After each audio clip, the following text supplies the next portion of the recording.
Welcome to the Extraordinary Book Club. I'm glad you're here. This month we're discussing Vishuddha Chakra, also known as purification. It's the fifth chakra and it's located at the throat. The element is sound and the color is bright blue. Orientation is self-expression, identity, creativity. The basic right is to speak and be heard. And the shadow side is lies. It typically develops from the ages from 7 to 12, and it's all about healthy communication, the notion of revelation, being able to voice your needs and feelings, and be able to speak your own personal truth. One good question for this month is whether or not you're aligned. Are your words, thoughts, and actions all in line with your truth? Are you living your truth? And if not, if you're not, where aren't you? And what can you do to bring yourself back into alignment? Because when you're aligned, the balance characteristics of Vishuddha Chakra is the ability to approach conversations and be assertive in conversations with skill, being able to approach difficult conversations in a friendly but firm and loving way, living in the truth authentically, and being able to express yourself whenever you need to. So something that could happen, whether it's from the ages from 7 to 12 when it's developing, or any time in your life, the things that could really kick it off kilter, your Vishuddha Chakra, is any sort of deception. If you've ever been lied to and then it's been revealed. For me, it was a really big aha moment when I realized that I was actually a year and a half old when my parents got married versus this lie that I believed and was told, and then told everybody else that they had gotten married while they were pregnant with me. And so it's interesting because those lies not only affect how we think about the past, but also how we react in the present. And so I was telling everybody and believed this lie. So it's very much had a hold on me until even to this point that I remember looking through pictures of my mom's wedding day and not seeing this one picture that years later in my adulthood, I looked at it once again. My mom was there and I was like, wait, is this your wedding dress? And it was a picture of her brother, and then me sitting right beside her, and she just blushed. And I was like, this whole time I believed that you were pregnant with me and you guys got married. So this just changes how I think the relationship was between you guys and how things must have changed and the pressures there. And yes. So that revelation, and I know some individuals might have different things that come up in terms of that, but it definitely affects not only how you perceive the past, but how you act in the present, which will ultimately affect your future. And that also just really gave me a good understanding of the relationship and the deception in my family for many, many different reasons. There's a lot of cultural and social things around honesty and things like that. So it took me a really long time to heal and take different steps in terms of sincerity in my life on a personal level and then with the world around me.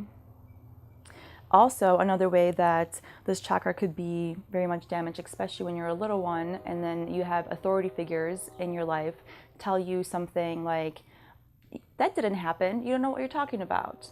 And so there's this confusion that happens of, wait, I experienced this truth, this happened, and I'm expressing to you my version of that, and then you saying, no, it didn't because you know better or you didn't hear me out completely, really could potentially confuse in terms of how I should communicate about the things that go on around me in the world.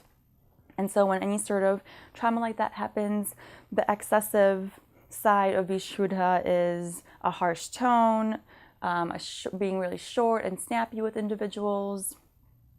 Deficient side is the fear of speaking, not being able to take up space. So not being able to sit comfortably and share your story, whether it's in front of a camera, in front of a group of people, within a close-knit circle of friends, being lacking creativity. So a way to potentially start to bring healing back into your Vishuddha or bring a balance. One way to bring balance into Vishuddha Chakra is singing lessons or singing in the shower.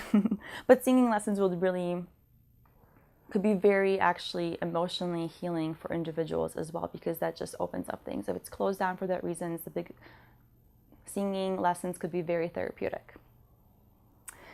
The massaging the neck, shoulder area, chanting and meditation, storytelling, and reading out loud. Reading out loud was huge for me. It really, because I'm an avid reader, and being able to walk around my house. I walk and not just sit all the time, but walking around potentially in circles or just back and forth, meandering through my furniture and things like that, and reading out loud definitely was a step into healing this chakra. Another really cool practice to potentially bring into your life could be things that you voice, that you appreciate about yourself, about a significant other, maybe your husband, your girlfriend, or wife, your children, your family members, your friends. Just being able to, on a regular basis, maybe every day, find somebody that you could say something that you appreciate about them. And if you don't have someone to talk to that day, before you go to bed, say, I appreciate myself for sticking my neck out for that person. I appreciate myself for pampering myself today, or journaling today. Like, it doesn't have to be anything grand or big. Just taking the time to really be grateful in a different way and expressing that gratitude.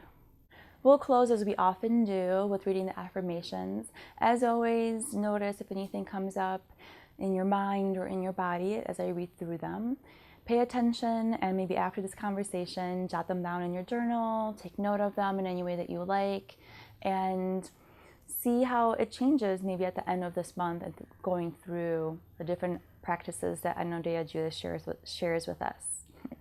So if you're in a seat, don't do this. Don't close your eyes if you're driving, but you could still pay attention. But if you're at home and you would like to ground first, just bring your feet down to the earth. Take off your shoes if you have them on. Spread your feet, your toes up to the sky and wide. And then draw them back down to the earth. We'll do that one more time. Lift your toes up towards the sky. And then bring them back down. Place your hands gently at your thighs. Draw your shoulders down your back. Find a long spine. Maybe shift towards the back of the room and maybe forward. Finding your center. Deep inhale through the nose. Shrug your shoulders towards your ears. Exhale, let it go. Deep inhale through the nose. Exhale through your mouth. I invite you to close your eyes, or you could just gaze a few feet ahead of you.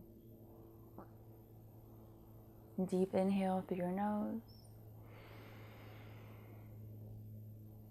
Open mouth, exhale.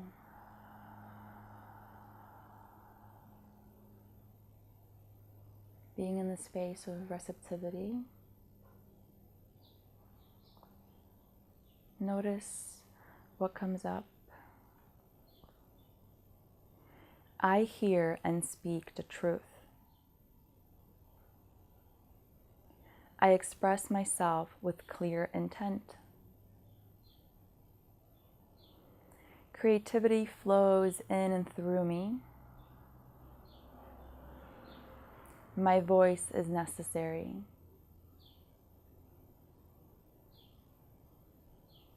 Allow these affirmations ruminate for just another moment.